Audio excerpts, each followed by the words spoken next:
এই দেশ, এই মাটি, এই মাটিতে এই স্থানে আমরা জন্মগ্রহণ করছি। আমি আমার অভিজ্ঞতা থেকে বলছি, আমি অনেক দেশ ঘুরেছি, দেখেছি।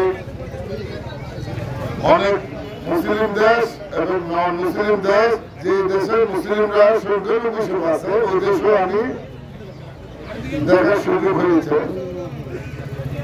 ইফতার পার্টি এবং রমজান মাস, রমজান মাসের পবিত্রতা এবং রমজান মাসের যে পবিত্রতা এবং যে মানুষের মেহমানদারি এবং যে আত্মীয়তা এবং মানুষের যে কাছাকাছি সম্পর্ক, না যাদের মাস আছে এটা তো ঠিকই আছে, কিন্তু রমজান মাসে মানুষের একটু কাছাকাছি সম্পর্কটা তৈরি যায়।